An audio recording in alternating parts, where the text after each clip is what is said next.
श्री रुद्र संहिता द्वितीय खंड छठा अध्याय संध्या की तपस्या। ब्रह्मा जी बोले, हे महाप्रज्ञ नारद, तपस्या की विधि बताकर जब वशिष्ठ जी चले गए तब संध्या आसन लगाकर कठोर तप शुरू करने लगी।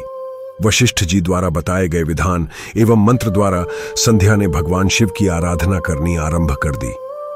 उसने अपना मन शिव भक्ति में लगा दिया और एकाग्र होकर तपस्या में मन हो गई। तपस्या करते करते 4 युग बीत गए। तब भगवान शिव प्रसन्न हुए और संध्या को अपने स्वरूप के दर्शन दिए, जिसका चिंतन संध्या द्वारा किया गया था। भगवान का मुख प्रसन्न था, उनके स्वरूप से शांति बरस रही थी। संध्या के मन में विचार आया कि मैं महादेव की स्तुति कैसे करूं। इसी सोच में संध्या ने नेत्र बंद कर लिए। भगवान शिव ने संध्या के हृदय में प्रवेश कर उसे दिव्य ज्ञान दिया, साथ ही दिव्य वाणी और दिव्य दृष्टि भी प्रदान की। संध्या ने प्रसन्न मन से भगवान शिव की स्तुति की। संध्या बोली, हे निराकार, परम ज्ञानी, लोकनायक भगवान शिव, मैं आपको नमस्कार करती हूँ, जो शांत, निर्मल, निर्विकार और ज्ञान के स्रोत हैं। जो प्रकाश को प्रकाशित करते हैं, उन भगवान शिव को मैं प्रणाम करती हूँ, जिनका रूप अद्वितीय, शुद्ध, माया रहित, प्रकाशमान, सच्चिदानंदमय, नित्यानंदमय, सत्य, ऐश्वर्य से युक्त तथा लक्ष्मी और सुख देने वाला है। उन परब्रह्म परमेश्वर को मेरा नमस्कार है, जो सत्यव्रत, ध्यान योग, आत्मस्वरूप, साक्षात्कार स्वरूप धारण करने वाले तथा परम पवित्र हैं। उन प्रभु को मेरा प्रणाम है। भगवान शिव आपका स्वरूप शुद्ध, मनोहर, रत्नमय आभूषणों से अलंकृत एवं कर्पूर के समान है। आपके हाथों में डमरू, खड्ग और त्रिशूल शोभा पाते हैं। आपके इस दिव्य, चिन्मय, सगुण, साकार रूप को मैं नमस्कार करती हूँ। आकाश, पृथ्वी, दिशाएं, जल, तेज और काल सभी आपके रूप हैं। हे प्रभु, आप ही ब्रह्मा के रूप में जगत की सृष्टि, विष्णु रूप में संसार का पालन करते हैं।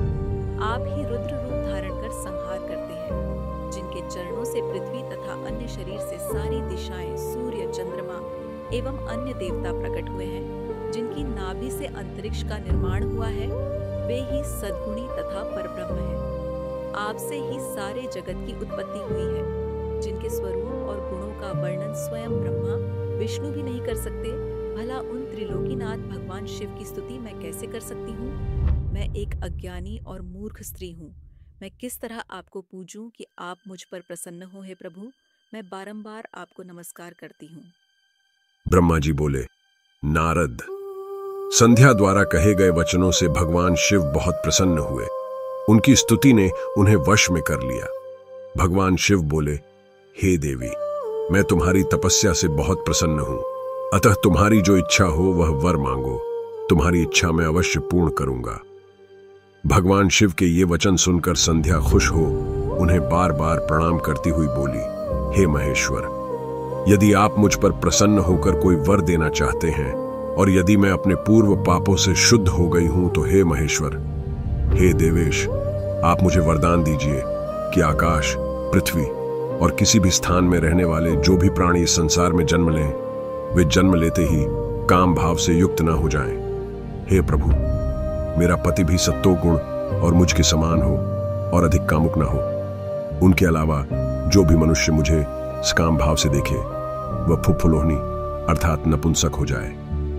हे प्रभु, मुझे यह वरदान भी दीजिए कि मेरे समान विख्यात और परम तपस्विनी तीनों लोकों में और कोई ना हो। निष्पाप संध्या के वरदान मांगने को सुनकर भगवान शिव बोले, हे देवी संध्या, तथास्तु, तू जो चाहती हो मैं तुम्हें प्रदान करता हूं। प्राणियों के जीवन में अब 4 अवस्थाएं होंगी। पहली शैशव अवस्था, दूसरी कौमार्य अवस्था, तीसरी यौवनावस्था और चौथी वृद्धावस्था। तीसरी अवस्था अर्थात यौवनावस्था में ही मनुष्य काम होगा। कहीं कहीं दूसरी अवस्था के अंत में भी प्राणी काम हो सकते हैं। तुम्हारी तपस्या से प्रसन्न होकर मैंने यह मर्यादा निर्धारित की है। तुम परम सती होगी और तुम्हारे पति के अतिरिक्त जो भी मनुष्य तुम्हें सकाम भाव से देखेगा वह तुरंत फुफ्फुलोहनी हो जाएगा। तुम्हारा पति महान तपस्वी होगा जो कि 7 कल्पों तक जीवित रहेगा। इस प्रकार मैंने तुम्हारे द्वारा मांगे गए दोनों वरदान तुम्हें प्रदान कर दिए हैं। अब मैं तुम्हें तुम्हारी प्रतिज्ञा को पूर्ण करने का साधन बताता हूं। तुम्हें अग्नि में अपना शरीर त्यागने की प्रतिज्ञा की थी। मुनिवर मेधातिथि का एक यज्ञ चल रहा है जो कि 12 वर्षों तक चलेगा। उसमें अग्नि बड़े जोर से जल रही है। तुम उसी अग्नि में अपना शरीर त्याग दो। चंद्रभागा नदी के तट पर ही तपस्वियों का आश्रम है जहां महायज्ञ हो रहा है। तुम उसी अग्नि से प्रकट होकर मेधातिथि की पुत्री होगी। अपने मन में जिस पुरुष की इच्छा करके तुम शरीर त्यागोगी वही पुरुष तुम्हें पति रूप में प्राप्त होगा। संध्या, जब तुम इस पर्वत पर तपस्या कर रही थी तब त्रेता युग में प्रजापति दक्ष की बहुत सी कन्याएं हुई। उनमें से 27 कन्याओं का विवाह उन्होंने चंद्रमा से कर दिया। चंद्रमा उन सबको छोड़कर केवल रोहिणी से प्रेम करते थे। तब दक्ष ने क्रोधित होकर उन्हें शाप दे दिया। चंद्रमा के शाप से मुक्त कराने के लिए उन्होंने चंद्रभागा नदी की रचना की। उसी समय मेधातिथि यहां उपस्थित हुए थे। उनके समान कोई तपस्वी न है, न होगा। उन्हीं का ज्योतिष्ठोम नामक यज्ञ चल रहा है जिसमें अग्निदेव प्रज्वलित है। तुम उसी आग में अपना शरीर डालकर पवित्र हो जाओ और अपनी प्रतिज्ञा पूरी करो। इस प्रकार उपदेश देकर भगवान शिव वहां से अंतर्धान हो गए। अध्याय समाप्त। धन्यवाद। हमें उम्मीद है कि आपको यह एपिसोड पसंद आया होगा।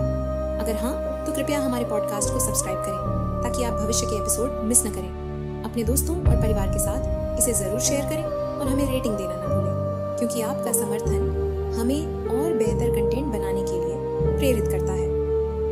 अगले एपिसोड में फिर मिलेंगे। तब तक के लिए अपना ख्याल रखें और जुड़े रहें।